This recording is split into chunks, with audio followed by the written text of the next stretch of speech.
교재 86페이지 제가 읽겠습니다. 제사장들은 맡은 직분을 행할 때 사적인 것이 드러나지 않도록 거룩한 옷을 지어서 입습니다. 이 또한 하나님께서 구체적으로 가르쳐 주십니다. 우선 대제사장이 입는 예복의 여러 부분을 구체적으로 명령하고 보통 제사장들이 입는 옷은 좀 더 단순하게 지어서 입도록 합니다. 에봇은 제사장이 맨 바깥에 입는 옷으로 가늘게 꼰 배실로 정교하게 짜서 입습니다. 두 개의 띠로 허리에 묶고 위로는 어깨 위로 넘어가는 두 개의 어깨 바지를 에봇에 달아서 두 끝이 한데 이어지게 합니다. 온 이스라엘 백성을 대신해서 대제사장이 하나님 앞에 나아가는데 지파들의 이름을 마치 그들을 위한 기도문처럼 호마노에 새겨 어깨 바지에 붙이고 다닐 수 있게 합니다. 또한 대제사장은 가슴에도 이스라엘 지파들의 이름을 흉패로 달고 하나님 앞에 나아갑니다. 계속해서 28장 끝까지 여러 가지 옷에 대한 규례들을 설명합니다. 출애굽기 말씀의 구조를 우리가 한번 생각을 해보면 출애굽기 앞에는 다 출애굽에 관한 이야기가 나오죠. 출애굽에 할 수밖에 없는 배경, 노예 생활의 극심한 혼란과 아픔이 나오고, 그 다음에 지도자 모세 이야기가 나오고, 모세와 바로의 대결, 10가지 재앙, 그리고 출애굽, 홍해 사건, 만남의 추락의 사건 쭉 이렇게 나옵니다. 그러다가 25장부터 성막 이야기가 나옵니다. 그 25장부터 40장까지 마지막 장까지는 사실은 성막에 대한 이야기가 주를 이루고, 그 중에서 28장 그리고 29장은 대제사장과 제사장의 그 복장에 대한 규례를 하나님께서 아주 자세하게 일러 주십니다. 자, 그래서 첫 번째로 우리가 생각할 것은 하나님께서 왜 성막을 지으라고 하셨을까 하는 걸 우리가 생각을 해봐야 합니다. 창세기부터 쭉 성경 읽다가 1차로 좀 읽기 힘든 데가 요 성막 이야기하고 옷 이야기, 이게 왜 이렇게 필요한가? 하나님이 그냥 대충 알아서 하라 이렇게 하셔도 될 텐데, 모세야 너는 나를 알지 않느냐? 내가 원하는 게 큰 그림이 이것이니 알아서 하기를 바란다 이렇게 하셔도 될 텐데 왜 이렇게까지 자세하게 옷을 어떻게 하고 몇 규빗으로 하고 청색, 자색, 홍색 실과 가늘게 꼰 배실로 어떻게 하라, 왜 이렇게 하셨을까? 성막과 제사장의 복장 규례가 왜 이렇게 중요한가? 이걸 우리가 먼저 정리할 필요가 있습니다. 자, 여러분 생각해 보십시오. 제가 이번 주일날 이제 성막에 대해서 설교를 좀 더 자세하게 할 텐데, 이제 앞으로 구약을 읽을 때도 큰 그림을 그리십시오. 자, 출애굽, 애굽이 있고, 그 다음에 약속의 땅이 어디입니까? 가나안 땅입니다. 그러니까 애굽에서부터 가나안 땅까지 들어가는 것이 출애굽기, 레위기, 민수기, 신명기, 여호수아까지입니다. 애굽은 노예 생활을 하는 곳이고, 가나안은 하나님의 백성으로 거듭나서 살아가는 곳입니다. 그러면 애굽에서 몇 년을 살았습니까? 430년을 살았습니다. 노예로 살았지요. 누구를 섬겼을까요? 하나님을 섬기기보다는 430년 동안 애굽의 신들을 따라 섬겼을 겁니다. 그러니까 430년 동안 노예로 애굽의 이방신을 섬기던 이스라엘 백성들이 이대로 가나안 땅에 들어가면 여전히 노예 근성으로 살고 여전히 이제는 가나안 땅의 신들을 섬기겠지요. 우리가 이미 결론을 알고 있습니다. 바알과 아세라를 얼마나 열심히 섬깁니까? 틈만 나면 하나님 말고 이방신을 섬기지요. 그러니까 노예가 자유인이 되고 이방신을 섬기는 이스라엘 백성이 하나님만 섬기는 신앙인으로 거듭나야 합니다. 이를 위해서 하나님께서 가장 강조하신 것이 성막입니다.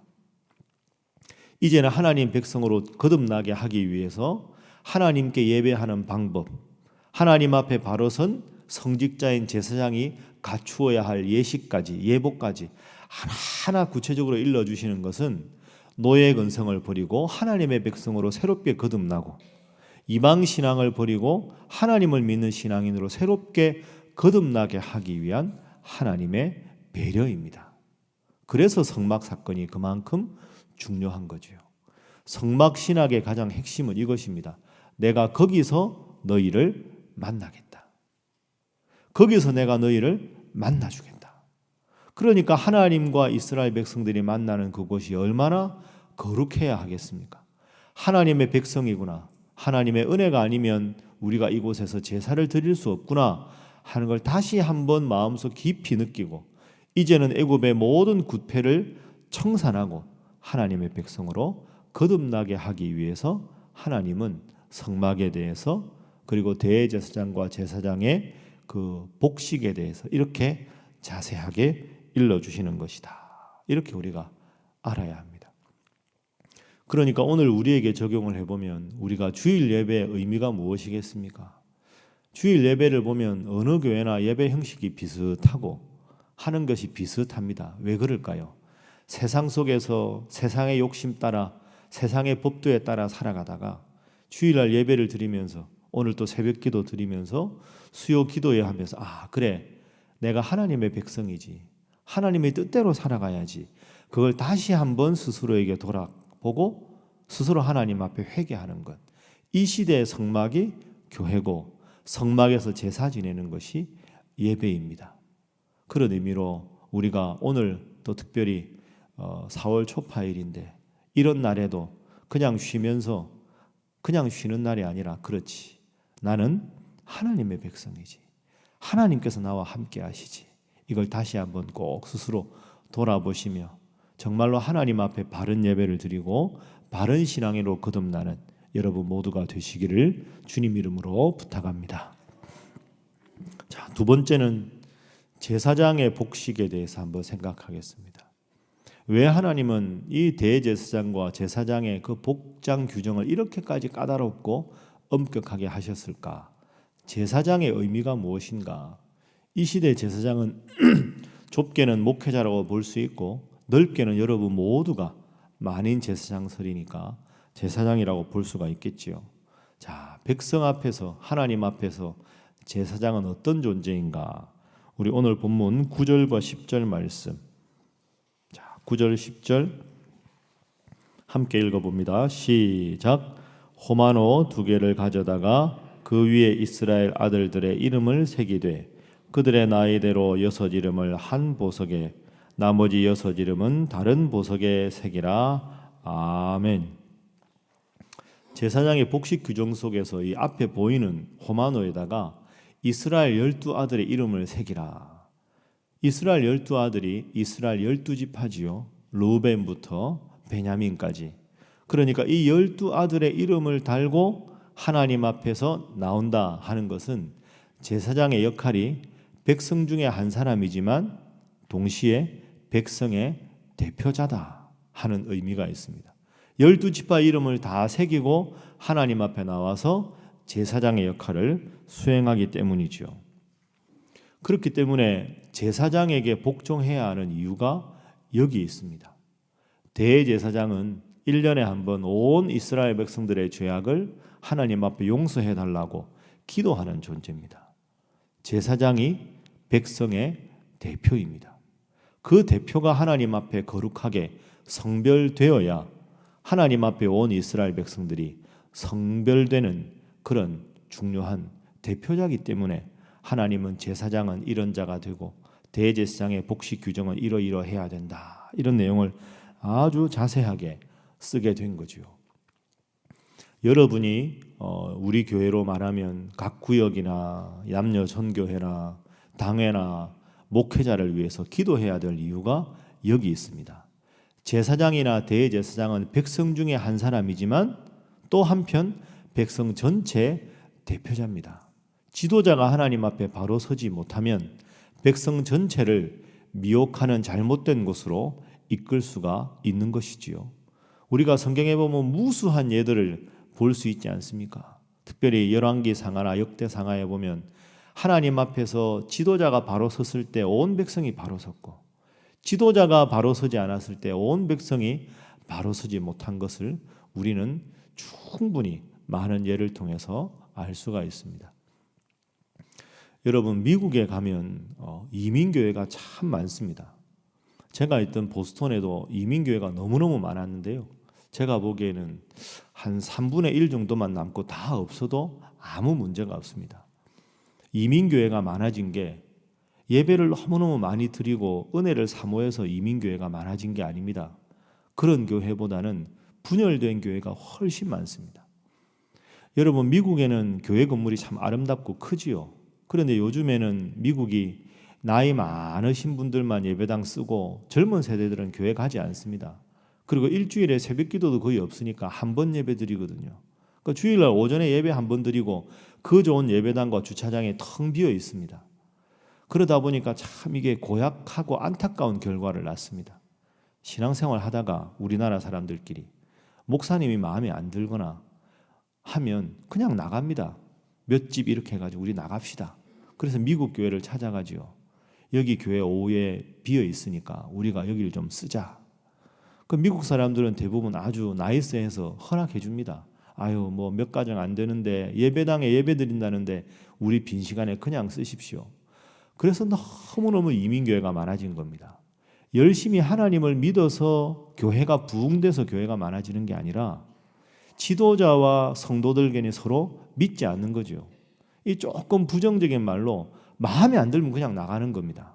나가서 텅 비어 있는 예배당을 있는데 그냥 렌트비 안 내고 쓰다가 교회 커지면 미국 교회 사면 되고 또 마음에 안 들면 또 그냥 목사를 쫓아내든지 평신도들이 나가든지. 그래서 너무너무 힘든 경우가 많습니다. 미국에 있을 때 저한테도 담임 목사 제안이 들어왔었습니다. 그런 교회가 절대로 안 갑니다. 그렇게 해서 목사를 부르면 또 그분들이 목사를 쫓아냅니다. 목사님 가만히 보니까 소문도 꽤 괜찮고 뭐 이렇게 저렇게 하니까 우리 한 10가정 나가려고 하는데 목사님 우리 교회 목사 좀 하십시오. 유학생활 힘들지 않습니까? 사례비 좀 더 드릴 테니까 우리 교회로 오시지요. 여러분, 그렇게 목사를 청빙하는데 가서 목회가 되겠습니까? 우리가 헌금해서 당신을 먹여 살릴 테니까 당신 우리 교회에 와서 설교 좀 하시오. 그런 데서 무슨 영적인 권위가 서고 질서가 서겠습니까? 참 안타까운 그런 모습이지요. 여러분, 지도자를 존경하고 바로 서야 할 이유가 여기 있습니다. 지도자는 백성들의 대표로 백성들을 목숨 걸고 모세처럼 사랑할 수 있어야 되고, 백성들은 지도자가 하나님 앞에 바로 섰을 때는 하나님 앞에 바로 설 수 있도록 믿고 기도하고 후원하는 것이 필요합니다. 그게 바른 모습이지요. 모세가 하나님 앞에 바로 서고 아론이 하나님 앞에 바로 섰을 때 이스라엘 백성 전체가 바로 섰고, 아론이 하나님 앞에 금송아지를 만들고 타락했을 때 온 이스라엘 백성들이 타락하고 하나님의 심판을 받은 것, 우리는 출애굽기 32장 이하에서 다 보지 않습니까? 그래서 여러분, 각 여러분의 소그룹을 위해서 세움받은 지도자를 위해서, 교회 영적 지도자를 위해서 열심히 기도하는 여러분들 되시기를 주님 이름으로 부탁합니다. 그리고 지도자들도 여러분 앞에 부끄럽지 않게 하나님 앞에 바로 서도록 노력해야 되겠지요. 그래서 오늘 본문에서 제사장의 옷 입는 것 하나까지 아주 자세하게 하나님께서 일러주시는 이유가 여기에 있는 겁니다. 자, 그리고 마지막 세 번째는 믿음 생활의 중요성을 한번 생각해 보겠습니다. 여러분, 출애굽기 조금 이른데요, 40장에 넘어가면 맨 마지막 장이 뭘로 끝납니까? 하나님의 영광이 성막에 충만했다, 이걸로 끝납니다. 그래서 주일날 제가 좀 더 정확하게 말씀드릴 텐데 이 한 문장만 꼭 기억하십시오. 저를 한번 따라하시죠. 출애굽의 목적은 성막 사건이다. 이거 꼭 기억하십시오. 하나님이 왜 출애굽을 시키셨을까요?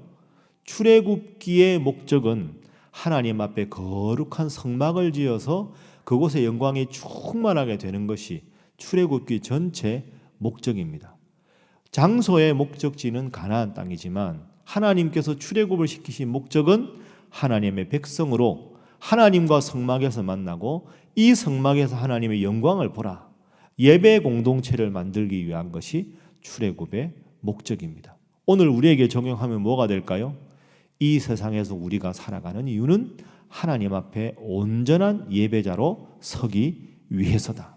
이게 출애굽기가 우리에게 말하는 가장 중요한 목적입니다. 그래서 하나님 앞에 예배드리는 곳은 이러이러해야 되고, 예배를 집전하는 제사장은 이러이러해야 된다는 것이 앞으로도 계속 나오는 겁니다. 여러분, 저 영원한 천국을 우리가 사모한다면 이 세상에서 제일 중요한 한 가지가 뭐겠습니까? 믿음 생활입니다. 천국 갈 때 무엇을 가지고 가겠습니까? 하나님 앞에 바로 선 믿음, 그것밖에 없습니다. 믿음 생활의 핵심이 무엇입니까? 예배입니다. 그것을 출애굽기의 성막 이야기가 우리에게 가르칩니다. 오늘 휴일을 맞이해서 새벽기도 많이 나오셨습니다. 사랑하는 여러분, 평생 첫 시간을 하나님 앞에 예배로 시작하는 여러분 되시기를 주님 이름으로 축복합니다. 천하 없어도 그 무슨 일이 있어도 하나님 앞에 기도하는 일, 말씀 읽는 일, 주일 성수하는 일 꼭 목숨처럼 지키셔서 저 영원한 천국을 위하여 가장 중요한 믿음 생활 잘 해내시는 여러분 모두가 되시기를 주님 이름으로 부탁합니다. 기도하겠습니다. 이 시간 기도하실 때 하나님 중심으로, 교회 중심으로 목회자의 영적 권위에 순종하며 살아가는 성도가 되게 하여 주옵소서. 그리하여 먼저 그의 나라와 그의 의를 구하여 모든 것이 넉넉하게 되는 하나님의 복을 날마다 받아 누리게 하여 주시옵소서. 오늘 4월 초파일입니다. 하나님, 이 땅의 많은 백성들 가운데 아직도 하나님을 알지 못하는 이들에게 복음을 전하게 하셔서 하나님을 아는 지식이 충만한 이 땅에 되게 하여 주시옵소서. 함께 기도합니다. 주여 믿습니다. 주여 믿습니다.